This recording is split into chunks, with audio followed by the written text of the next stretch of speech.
hanging half 100 on them at Owen Field, or the run rules on the diamond at Love's Field.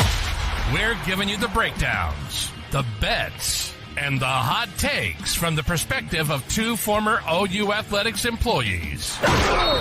You're listening to the Mainline Podcast with Tyler Burton and Adam Jacquez. Let's go! Let's go! Go!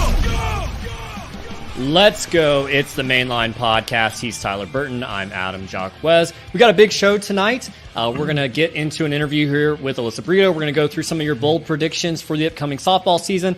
And then what probably is the most exciting video that I think we've ever released here at the Mainline, the 2024 softball hype video. So stick around to the end as we premiere that for the very first time. Before we dive into some softball talk, though, we do have to mention a few different items that are happening on the football landscape. It'll be a very softball-heavy show tonight, but we do need to address a few things there. So let's start with Garen Hatchett. Still, I think we're learning how to pronounce his first name, but OU gets his commitment yesterday to help bolster that offensive line unit. For all the haters of Bill Beanbo out there, I hope that your apologies are as loud as the criticism has been for this man for the better part of the last couple of months. But no, Adam, you hit the nail on the head. A fantastic day in the transfer portal world for OU football as they do land the commitment of Garen. That's what we're going to go with. Hatchett, the 6'4", 300-pound offensive lineman transfer from the University of Washington.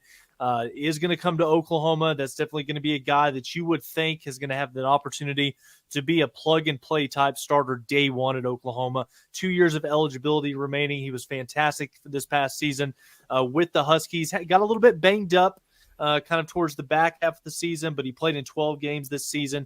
Ultimately, was a huge part of that Joe Moore award-winning offensive line. So he goes from one Joe Moore offensive line coach to another in Bill Beanbo. This is a fantastic pickup for Oklahoma. And, we've been critical about Adam. Maybe not as critical as some of the masses that are out there in social media about the overall performance in recruiting when it comes to Bill Beanbo. But you can't knock this guy for what he's continued to done. He joins a transfer portal class that's already got the likes of Spencer Brown from Michigan State, Fabici and Wewu from North Texas, Michael Tarquin from USC. Oh, and by the way, you've still got Eddie Pierre-Louis, Daniel Akinkumi, and Eugene Brooks coming in as well. So fantastic haul for Bill Beanbo. And this is something that Oklahoma had to have, and they got it, getting Garen Hatchett to become a part of this class and become a part of this team going into what's going to be a tough opening inaugural season in the SEC. Great job by Oklahoma today. I still think you want to get one more tackle or develop some depth there, or at least feel better about maybe a guy like Logan Howland. I'm sure he'll make a strong development as the spring goes on here. Yeah. But NIL, we've talked a lot about how that's come into play for not only offensive line, but other positions as well. And here's an opportunity if you want to support NIL and get some value out of that. And rather than just maybe, I know there's different opportunities to be involved in NIL. Some of them are just, hey, you chunk $25-50 in that direction every month, and maybe you don't get a whole lot out of it. Well, Red Dirt Media has put together a pretty cool event, the Sooner Sit Down, that's coming up on February 17th. It's at the Noun Hotel, 6 p.m. That's Saturday night. There's going to be 10 different Sooner players there, including Nick Anderson, Caden Helms, who are doing a show here with Red Dirt Media. We are a Red Dirt Media show, so of course we're going to promote this. And then former Sooner Trevor Knight's going to be there as well. So I know they're probably going to announce some names maybe over the course of this week that are going to be at that sit down, but it's an opportunity for you to get dinner and drinks, have some merch giveaways, get some meet and greet opportunities with some of these players, and really support the NIL opportunities for these guys. And that's going to help, take care of some of the guys that are currently on campus, so that maybe we can use some of those more NIL funds from the collectives and things like that to potentially get some more portal players or high school players that are certainly in need for the OU team. So we'll link that in the show notes, whether you're listening on podcast or watching here on YouTube. So make sure you check that out and join Red Dirt Media at the Sooner Sit Down on February 17th. Yeah, you took the words right out of my mouth. It's going to be a fantastic opportunity, a chance for fans, supporters of this football program to get out, have an opportunity to kind of mingle with some current players. Trevor Knight's going to be in attendance. We all know, from watching the show, Nick Anderson, Caden Helms, they're a fantastic duo. So, it's going to be a lot of fun. There's going to be a lot of, really good football players, a chance to meet and greet, kind of mingle a little bit, rub some shoulders. So just all in all, if you're an Oklahoma fan, if you're interested in NIL, if you're interested in making an impact and donating to this, collective going towards the program, then definitely stop out by the Noun Hotel that Saturday night. It's going to be a fun event. We look forward to it. Only 40 tickets, so make sure you get those now. Yeah. Let's jump to what everyone's here for, though. Alyssa Brito, the interview. We'll go to that right now. It is our pleasure on tonight's episode to be joined by the third baseman of the Oklahoma Sooners. That is the 3-time defending national champion Oklahoma Sooners softball here in Norman, Oklahoma. Alyssa Brito is in the house. Alyssa, how are you? I'm doing well. How about you?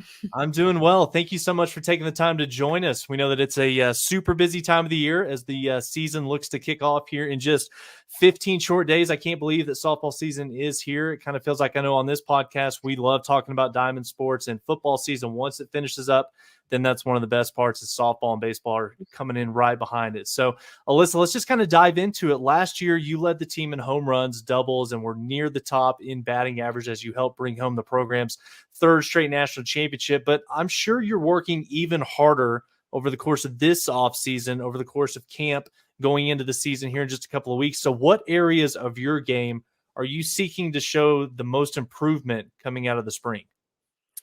I think just going back into what I was doing more similarly in the spring, just continuing to have that mentality just of confidence in the box. I think that's when I'm at my best, and kind of continuing that that mindset when I go in. I think definitely just holding down that hot corner is a really big part of it. And another thing that I'm really just continuing to improve on every single practice is just that bunt game, that short game coverage, because it's just very important. When we have great pitchers like we do on our staff, we have to make sure we cover all grounds on defense, just because sometimes teams have to resort to the short game when things may not be going their way, because we do have an incredible staff. So that is another point that I'm definitely going to be focusing on. But definitely just carrying that momentum from spring, but definitely knowing that pitchers going up against me and teams are going to be trying to continue to find weaknesses. So just trying to hone in on what those are and really just attack those so that I'm ready for whatever they throw at me. I know that Oklahoma fans, they get a chance to see the finished product when you girls take the field over the course of the next 3 to 4 months. But talk to us a little bit about the practice regimen. I always tell Adam, my co-host on the show, that one of my favorite parts whenever we do, get a chance to come out and, watch you girls in action, I enjoy watching the pregame almost as much as I do the game itself, just because the warm-ups, you guys are so sharp, so crisp. Everything is so fundamentally sound. Talk about Coach Gasso and how, that has been such a huge focal point for you guys. It's not just how well you guys can hit the baseball, but, how much pride you take in being such a dominant defensive team on the other side. Yeah, well, when I first came in here my sophomore year, the biggest thing she said on her end, because obviously JT takes care of the offensive side, but she said defense wins championships. And I truthfully believe that. I think that a great defense can steal momentum from an offense. And I think when we face so many great teams like we do, the really amazing part is we'll have momentum from our lineup funnel into our defense. And if we're able to really just like nip it in the butt whenever somebody kind of comes at us quick with maybe like hard shots, hard hits. And if we're able to defend that and really like catch that momentum right where it is, I think we definitely take that and we run with it when we get to our offense. But I mean, you see amazing plays like Jada Coleman robbing home runs. I mean, those are game changers. And like you've seen in a lot of past seasons, and especially in the big moments in OKC, big double plays, different things like that to get us out of innings. Those are the things that we really focus on in practice, and creating that intensity, especially with Coach Gasso. She's constantly pushing the envelope, and she continuously is like, okay, now I'm going to try to get the ball by this infield, and I need you guys to lock it down. Like, imagine this is 6th inning, 7th inning, and you're down, and we need to get back in the dugout and score some runs. Like, this is the situations we're being put in. And when we create that defensive pressure, that's why you see us so composed when we're in those moments. And then when we get in those moments and we get those opportunities like Jada Coleman, she's a great example. I mean, she's amazing, the best center fielder in the game, and hands down one of the most momentum changers that we've seen is those robbed home runs. And Mm-hmm. so those are just really key parts of our defense. And I think we get a lot of talk about how dominant our offense is, but and we have great pitching staffs. But I think defense as a whole, when we know that we can bring confidence to our pitchers, like we will lock it down as long as you keep it in the park or slightly outside of the park for people like Jada and our outfield to go to work. I think that gives them that edge to just go up there and play free. Alyssa, I know that faith is a big part of the culture that Coach Gasso has instilled at Oklahoma, which to me, really creates the infectious joy that we see, from the team. It's not just the way that you guys play the game, but the enjoyment that you get out of, just being around each other, being, part of the team, being around the coaching staff, different things like that. So can you talk about how having this type of mindset, kind of helps you and the team, not just during the game, but, getting through the grind of, the treacherous 3-4 month season? Yeah, I think a little bit of my testimony is just coming in here sophomore year. I will admit, like, I came in that fall and I was like, I just want to win national championships. Like, that's my goal. I came on campus and it was really cool to kind of see the Lord work in my heart and in my life, and just to have him redirect that focus. And that's how I got saved here, was kind of understanding, like, it's not about getting a starting spot or getting a national championship. And I think getting saved and having that perspective shift from being around great Christians like Grace Lyons, Riley Boone, Jada Coleman, Tiare Jennings, like all these people, and hearing them when I came into this program talk about, like, yeah, it's amazing. Like, we won a national championship and we're going for a back-to-back because that was my sophomore year. But hearing them kind of talk about, it's not the biggest thing in the world. Like, let me tell you about this guy named Jesus. And I think that's what's so beautiful, is coming into this program, seeing that mindset shift. It was mind-blowing to me. And then now, fast forward, being in my senior year and kind of learning from leaders like Grace Lyons on how to step into that spiritual leadership role. I think, truthfully, us having an eternal perspective on things allows us to have freedom for the things we do here on earth, because we know, again, you guys hear us talk about it all the time, but this is just a mission field for us to play differently. It's not that we play for an audience of one, but we're ultimately serving the Lord in how we handle failure, how we have joy and freedom when we play. And then, like you said, when we step off the diamond, we can have Bible studies and we can get real about our faith. What are you struggling with as a Christian? What are some things, like with school, your mental health, with your family life? What is happening? Like, how can we serve you? And I think when we have that faith aspect, not only does it grow your relationship with the Lord, and it really, like, allows you to look in the mirror and evaluate, what are my intentions? Like, who am I serving? Because if I'm serving the world, it's going to be temporary.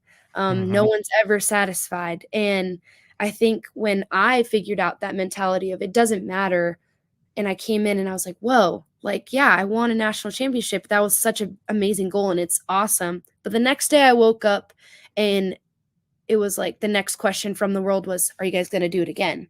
So it's that shift of, this is a temporary earthly thing that's beautiful because we get this platform to share the gospel. But having that mindset of knowing that, like, my heavenly Father sees me as a daughter of Christ, not as a softball player, that just allows us to be free on the field, like I said, play with joy. But when we step off, we can serve each other as sisters of Christ.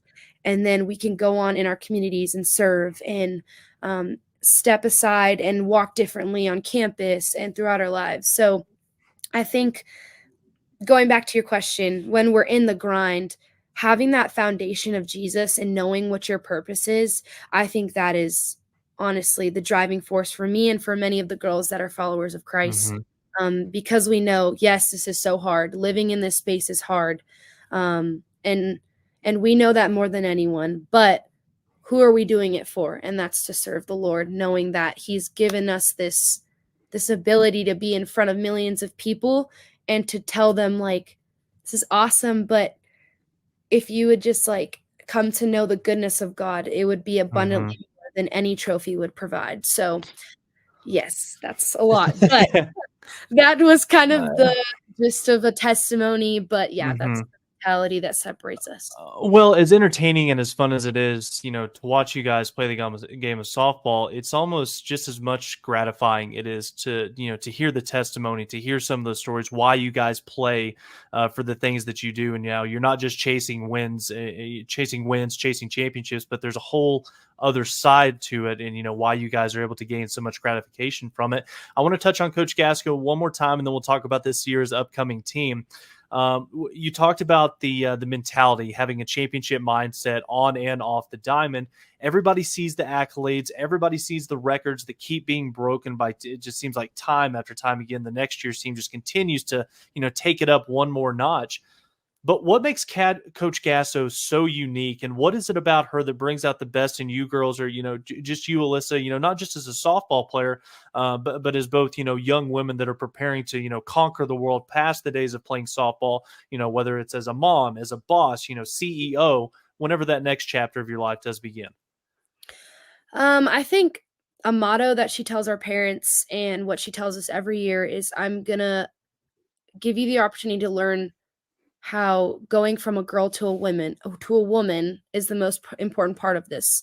Like, she wants us to step out of this game and be completely confident in who we are. And a lot of us have, like, as you guys have seen over the years, like, we've grown up and we've turned into these boss ladies, and that's because she's constantly telling us, like, never hold yourself to any limitation that the world gives you. Like, we don't talk a lot about the records or the victories, but she's like, you guys, like, encouraging us, like, not only are you breaking glass ceilings in the sport, but you can continue to do that once you step off this diamond too.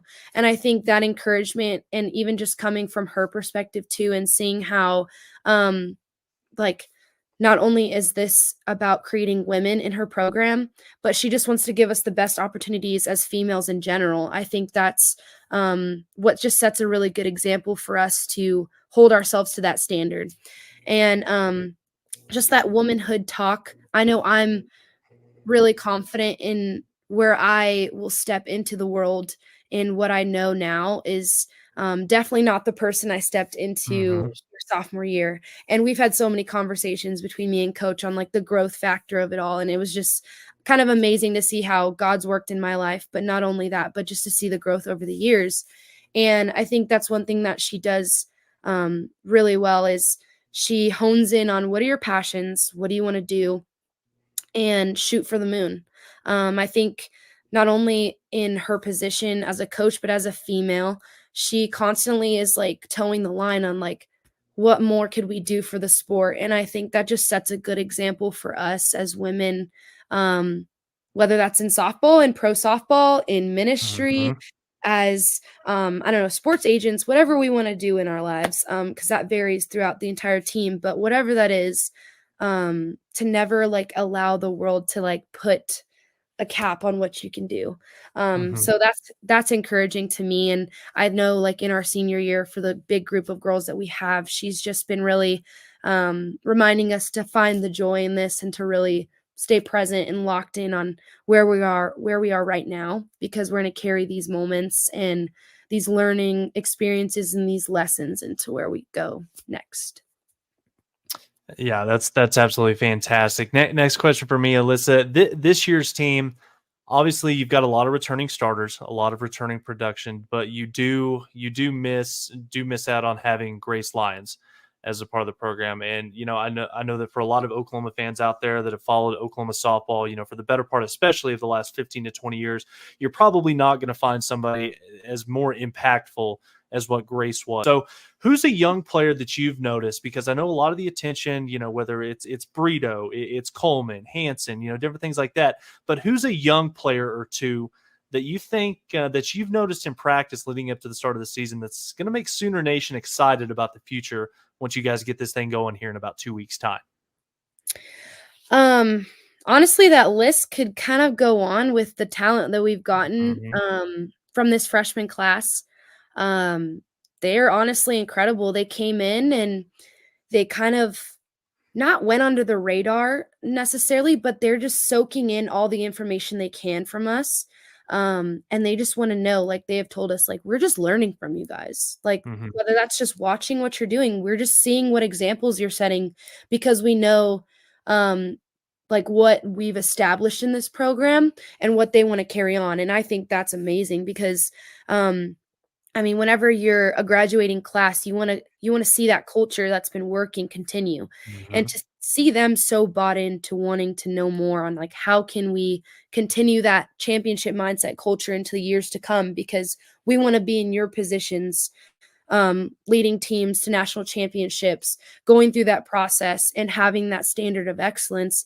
But those freshmen that have came in this year, they have really just answered the call. Not only are they very talented, but their mentality is great. I mean, they're program guys, and they don't sit on the sidelines. Like, they're up there doing the thing too.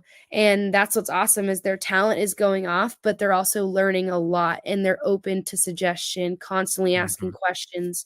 But another name I would say is Avery Hodge. I think you guys have already seen it in the fall. I mean, she makes incredible plays. She's a gamer, and that's honestly how I characterize her. She's got this bubbly personality, and she just has a lot of joy when she plays, and she's like a little sister to a little sister to a lot of us. And yeah, she's just a lot of fun to watch.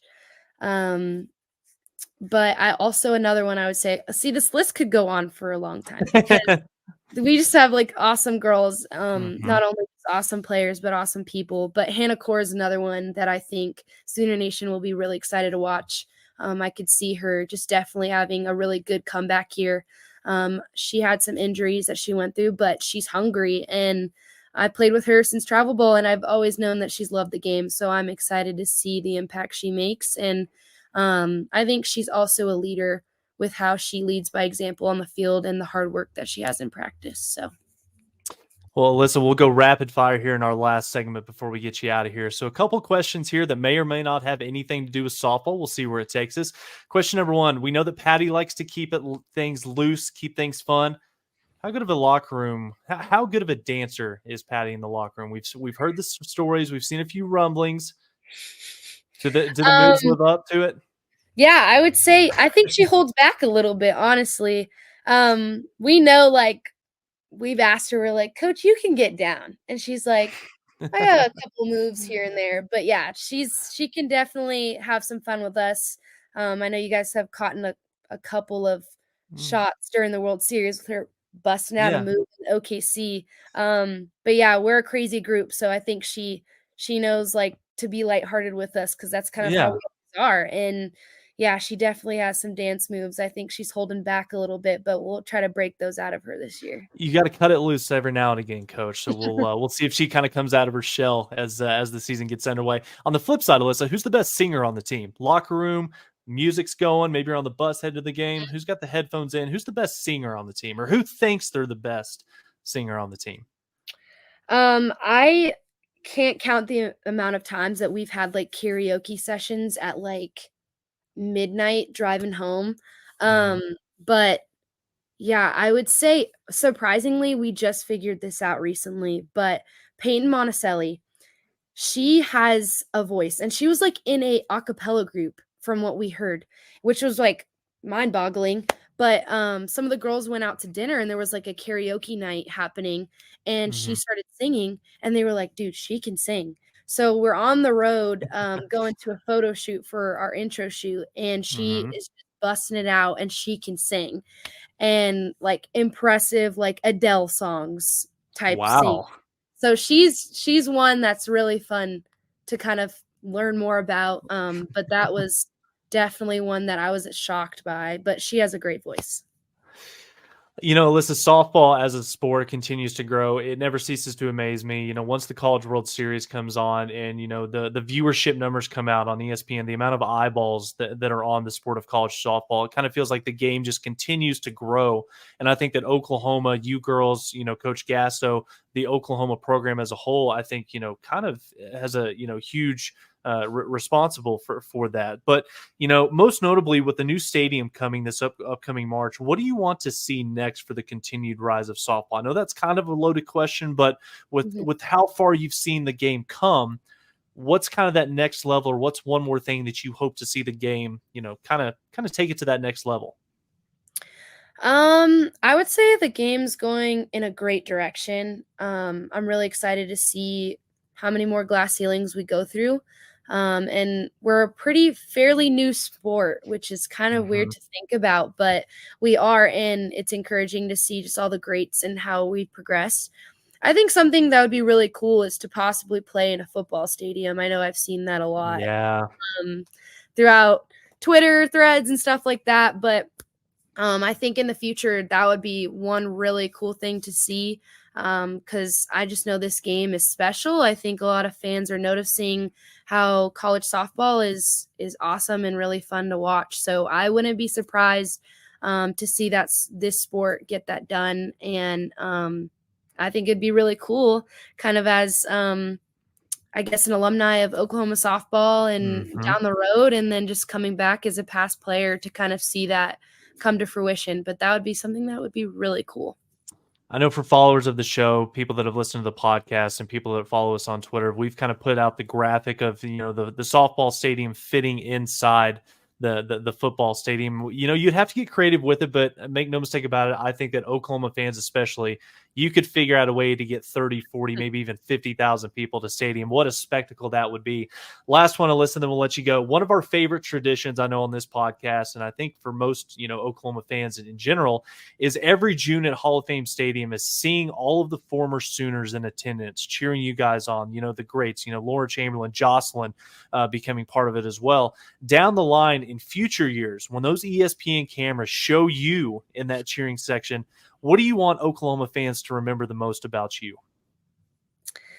My passion. I think I love how Sooner fans just feed off of that, and you guys have just encouraged me to be who I am, and that's what our program is unapologetic, because we're not playing for the world, we're playing for the Lord, and that's being passionate, having fun. And I just hope that you guys as Sooner Nation kind of just remember that unapologetic, passionate third baseman, that was just kind of fired up all the time, fist bumping, getting up and just celebrating like no other, and celebrating the little things as it is. So, I've loved all the support and just how much you guys fire me up, because I personally, like, when Sooner fans get hyped, like, that's where I get my energy from. And I know a lot of us feel that too, because when the stadium's rocking, like, we're rocking too. It's contagious. It's contagious. It Well, again, Alyssa, thank you so much for taking the time for coming on with us. 15 days away from the start of the 2024 softball season, Oklahoma gets things underway on February 8th at the Puerto Vallarta College Challenge. What a fantastic place and destination to kick off the season. Alyssa Brito, thank you so much for taking the time. We look forward to watching you this upcoming season, and Boomer Sooner. Boomer. Thank you, guys. Awesome. Well, thanks to Alyssa for joining us. We know their schedules are tight, so we greatly appreciate her time and giving us some insightful answers there. So we greatly appreciate that. Tyler, I want to dive into some bold predictions that we got via Twitter the other day, and kind of give me a 1 to 10 ranking. We'll do it Josh Pate style, like the Late Kick series that we all love there. Stick around if you want to see some more Josh Pate. You might see him later on in the show. Just a little teaser there. But Tyler, give me a 1 to 10 boldness scale ranking for some of these bold predictions. We'll start with Sooner Jedi, who says that Kinsey Hansen's going to get 30 home runs this year. And to put that into perspective, that's 5 more home runs than the leader last year. Kinsey Hansen herself had 13 a year ago. No, she did have some games that she missed due to injury, so that number normally would be a little bit higher, but 30 home runs for the year for Kinsey Hansen. Man, I would probably have to say I'll put that on a 7 on the boldness scale. I'm not saying that chances aren't that good that Kinsey has a chance to do it. I think that obviously she does. She's one of the best hitters in college softball coming into the 2024 season and looking to continue to build upon what she's done so far in her collegiate career. I think one of the things that is going to kind of play in her favor is she's going to have a lot of opportunities to get some good at-bats. When you look at the rest of this lineup, Jada Coleman, Alyssa Brito, who we just talked to, fantastic interview, Sydney Sanders, there's not going to be any shortage of opportunities for Kinsey Hansen to be forced to be pitched to, just because the rest of the lineup from top to bottom is so fantastic. I'm going to go with a 6 on this. Won't surprise me if Kinsey does this, just because she's that good and this lineup is that dangerous. But I'll put it at a 6 right now. I think I'll go a little bit higher. I'll say an 8. That would be very impressive if she's able to do that. Now, if she does accomplish that, Mike Fletcher coming in with a bold prediction here. Kinsey Hansen wins Player of the Year.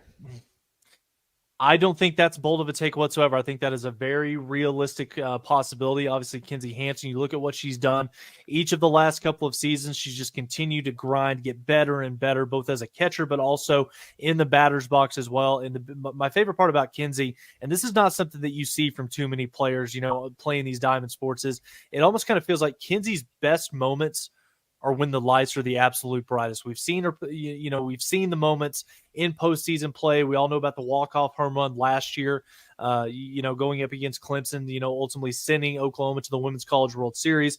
So again, make no mistake about it, I think that Kinsey Hansen, she's definitely got to be on the short list in terms of Player of the Year candidates for this upcoming season.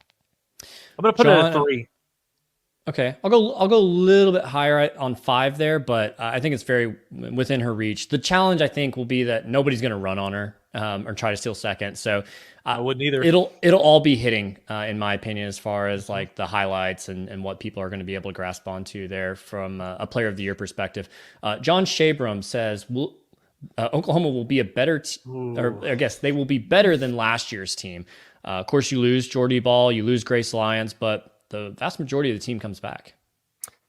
Yeah, you lose a couple of your ace pitchers in Alex Duraco, Jordy Ball, and then arguably I think you lose what is the best shortstop that I've ever seen in college softball. And I'm not going to say that I've sit here and have been following college softball religiously, for the last 20 to 25 years. But we've seen the best of the best at OU. We've seen the best of the best. You've seen them come through Oklahoma. You've seen them year in and year out at the Women's College World Series. Grace Lyons, I think, by far and away, is the best defensive shortstop that I've ever seen. So this is a really hard question to kind of answer. How bold of a take really is it to, is this team going to be better than they were a year ago? And when you look at it, I know you lost a couple of your aces in the pitching staff. You lose Grace both as a defender, but also a really good bat in the lineup. But you look at what this team's got coming back collectively 1 through 9, and they bring in a couple of quality depth pieces as well. I think this lineup has an opportunity to be even better than what we saw from a year ago. And then you look at this pitching staff. Yes, you lose Jordy. Yes, you lose Alex, but you replace those with the likes of Kelly Maxwell from Oklahoma State. You replace it with a Peyton Monticelli, the transfer from Wisconsin, to go with, by the way, Nicole May, who continues to not get the love and respect and the praise that she's due for what all she's accomplished in an Oklahoma uniform. Oh, and by the way, you've got Kirsten Deal coming back for her second year. No big deal whatsoever. So good luck to all the opposing team lineups out there. You're going to have your hands full this season, both in the circle and at the batter's box. Jason Myers says, a sad yet historic send-off for the GOAT, Patty Gasso, of course, with a 4th straight natty. So essentially saying Patty Gasso wins a national title and then retires. I'm going to say that's about a 9, just because of the fact that, yes, if you win a program's 4th consecutive national championship, what better way, what more could you possibly do in the world of coaching? But I think that, one, Patty, the type of coach she is, the type of woman and the type of leader she is, I don't think she's going to be stepping away from the game anytime soon. You combine that with the fact that this new softball stadium, and Adam, we've seen some pictures going around. I'm going to have a chance to check it out this upcoming weekend. You look at that stadium, it is going to be the pinnacle in the world of collegiate softball when it comes to facilities. And I don't think for a program that started out at Reeves Park, that's played the last, better part of a decade at Marina Hines Field, Patty and this program have worked so hard to get to this point where they can actually enjoy and play in a stadium of this caliber. So I think that Patty's going to be around for quite a while. They're going to embrace this. They're going to go out there. I think that they're going to compete for a 4th straight national championship. And we have not seen the last of Patty Gasso once the Sooners hang it up this season. I'll agree with you on that one, a 9 on the boldness scale there. I think, too, that she'll want to pass off the program to her son, JT, with a loaded team. Like, if she was ready to retire, I think this would have been the year that she retires and says, hey, you can have 6 seniors plus Kelly Maxwell coming in, and you guys will win a championship just by leaving you that team in his hands to let him get off to a good start for his head coaching career when that happens at OU. So I don't think the timing's right at all, and I think she's still got a lot left in the tank there. So I'll put that as a 9 as well. Sooner-born OKU, 3 out of the top 10 home run leaders will be Sooners. Now, A year ago, Alyssa Brito, Jari Jennings, Jada Coleman, all tied with 17 to lead the Sooners. That was tied for 18th nationally. Now, Chiare, she took a little bit of step back on the long ball a year ago. I think she could certainly extend what she's able to do. And then Brito, I don't think people talk about enough, the type of hitter that she is and what she's able to do. She was one of the best, maybe arguably the best hitter on this team last year. So I think we could certainly see a big jump there from each of them. And maybe we talk about, Kinsey Hansen, if she's able to hit 30 home runs, clearly you're going to have some heavy hitters in that lineup there in the top 10. Adam, the best part about this response from Sooner-born OKU, I think that you could realistically look at 5, maybe even 6 different players on this Oklahoma team that it wouldn't surprise you whatsoever if they finished in the top 10 of home run leaders. I mean, when you look at Coleman, you look at Sanders, Jennings, Hansen, Brito. You take your pick your poison. If you're a pitcher, how you're going to approach this lineup each and every time that they take the field. So yeah, I don't think that it's that bold. The only thing that I think could get in the way of this happening is because of the fact that this lineup is going to be so dominant. I think this team is going to be so good. You wonder, especially early in the season, when Patty really likes to, going against this really good competition, she likes to do quite a bit of subbing. She likes to get a full picture of what she's got on this roster now that the regular season is underway. So I'm going to say that this is probably at about a 6, but I think that it is something that if this lineup is as good as we think it's going to be, I don't think it's out of the realm of possibility that Oklahoma finishes with 3 inside the top 10. I think 6 is nice. I might go a little bit lower on 5 there. And I could mention on Sydney Sanders, Alina Torres, the Arizona State duo that transferred in last year. For the most part, I think they had good years, but we're a step down from what they did at Arizona State. So we know they have a higher ceiling that they can reach. And now they have another year of comfortability being in Norman, playing with this team. They might be the biggest surprises of the year for a lot of OU fans, in my opinion. So lots of options there for OU to get 3 hitters in the top 10 in home runs in the country. Let's go to Jessica Boehm here. OU claims the record for fielding percentage held by Tennessee at 988. Last year's team got to 987. I think that's a tough task there without Grace Lyons at shortstop. Yeah, anytime you lose, like I said, the program's best defensive player, what I think is arguably the best defensive player in college softball, it's expected to think that, okay, there's going to be a drop-off in defensive production. But for everybody that's made it this far that had a chance to listen to the Alyssa Brito interview, it doesn't matter how many home runs or how well these girls swing the bat. Defense is where it starts with this program. And that's been something that Patty's, preached ever since she took this job many, many years ago. So again, just because you're going to see a couple new faces, I do not expect the level of performance. The expectations are certainly not going to take a step backwards. And last time I checked, Adam, you look at some of these girls that are going to be playing for Oklahoma. Riley Boone is still out there in left field. Jada Coleman, you tweeted it out. 70% of the water or of the earth is covered by water. The rest is covered by JC. She's still in play. You got Kinsey Hansen behind the plate. Alyssa Brito at the hot corner. TRA can play anywhere and everywhere. I think that this is going to be another historically good defensive team for Oklahoma. 988, though, that is pretty damn high. You have to essentially play perfect softball defensively to kind of break that. But hey, there's one program that can do it. It's the one right here in Norman. Yeah, I think I'd put that in the 7 or 8 boldness range there. Certainly capable, but that's a really difficult record to break there. Let's go to Kevin, I think Thames or Tames, Sydney Sanders. We just talked about her a moment ago. He's going to say that she'll hit 25 home runs. She hit 21 as a freshman at Arizona State, but then took a little bit of a step back, going down to just 9 in a Sooner uniform last year. But we talked about her already. She's got the skills there. I think the comfortability, finding her place in the lineup, I think that's certainly in play. I'm going to go with an 8 on this, and I just want to say one thing. If Sydney Sanders hits 25-plus home runs, Oklahoma's going to win a national championship. When you look at what they have on the rest of the lineup, if they can get that type of production out of Sydney, nobody's going to touch this team. I'm sorry, barring injuries or anything unforeseen happening, that's how good I think that this team can be. And if you get that level of production from Sydney to kind of get back to her freshman year at Arizona State, then yeah, you're going to have something really, really special. But, make no mistake about it. You talked about Sydney Sanders. You talked about Alina Torres, kind of the level of production, kind of taking a step back than compared to what we saw when they were playing out at ASU. I don't think that that's necessarily an indictment on those two girls. I think that that's more so what it says about, the rest of this team and the fact that Sydney and Alina can come into this program to where they don't have to be, the stars of the show. They don't have to be, relied upon. If you don't get it done, then, we're really going to be in trouble. That, this Oklahoma football's on the mind. But this Oklahoma softball team, just like, Brent Venables talks about competitive depth, Patty Gasso's got this, all 9 positions on the field. And I thought that was really another, key takeaway from Alyssa Brito's interview when she was talking about how you might get recruited and come in to play a certain position.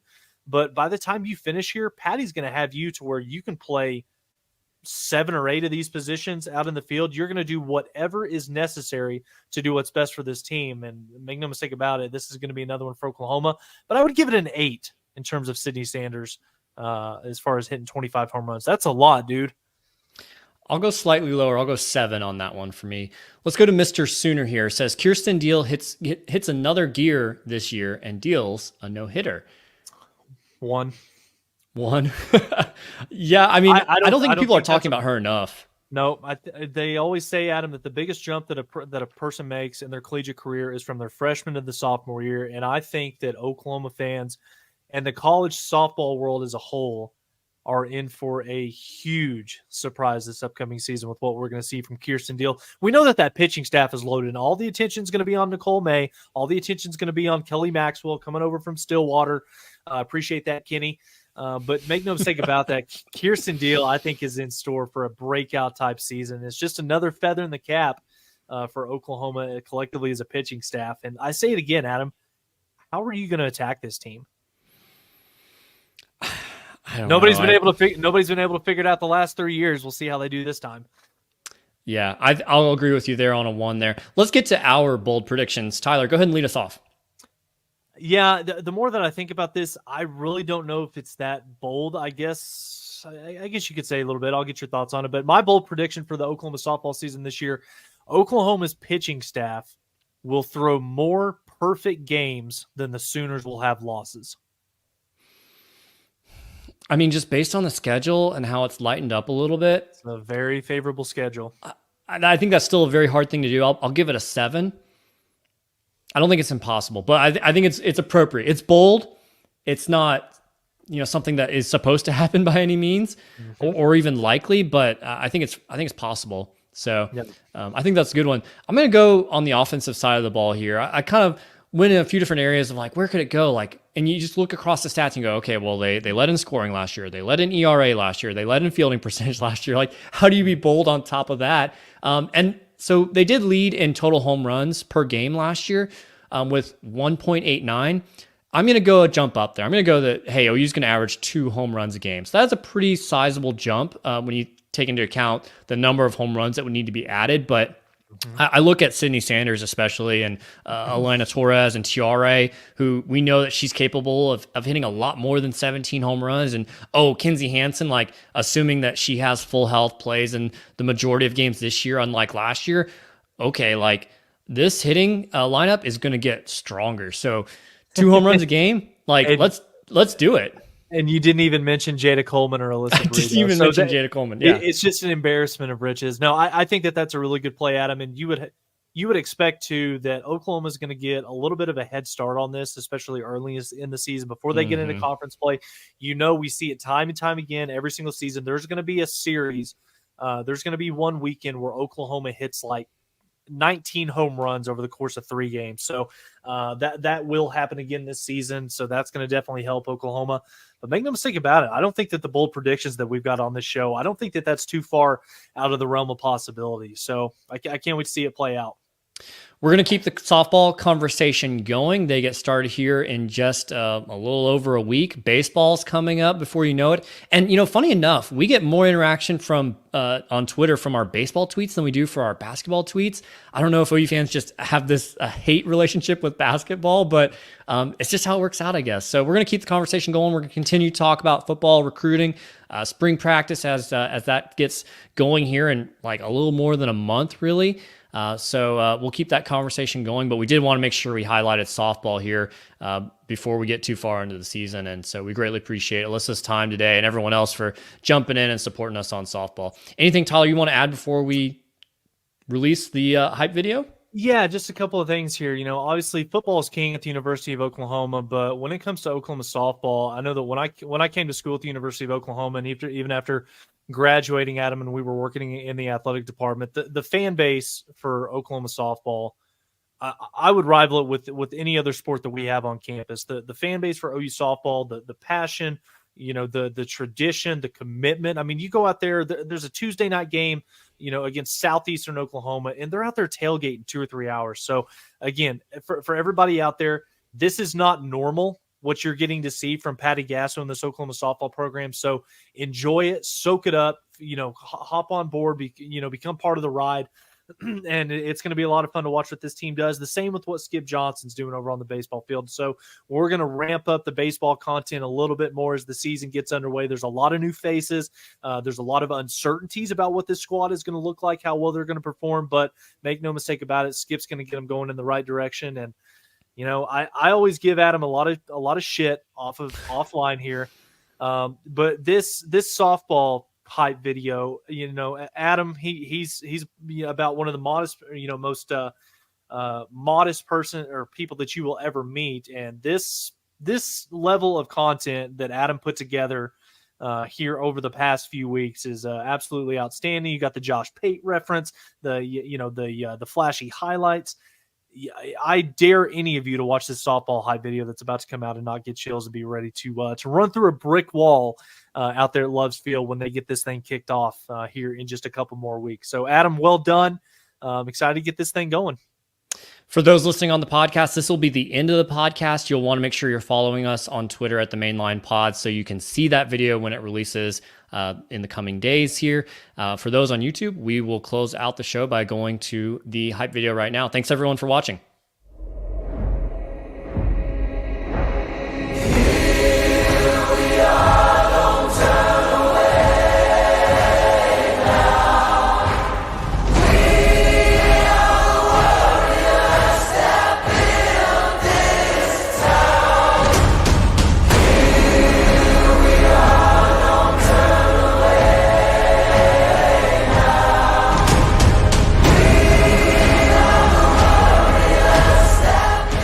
I got some Oklahoma bias when it comes to softball. Patty Gasso just laps the field every year, or it seems that way.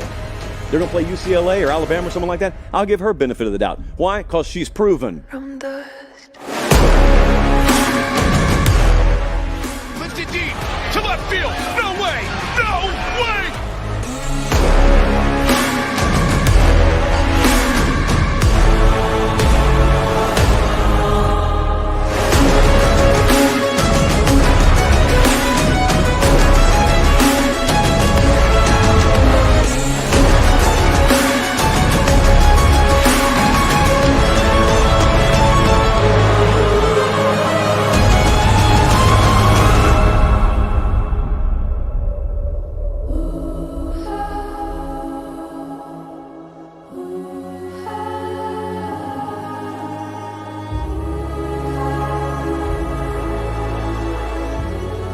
She hits one deep to center field. Coleman went up.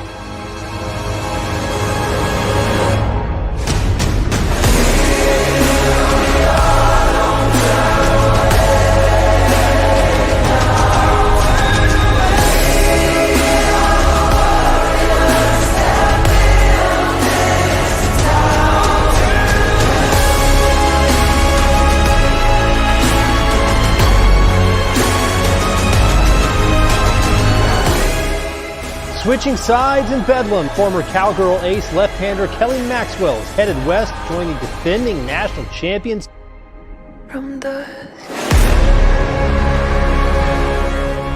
Why would we stop now?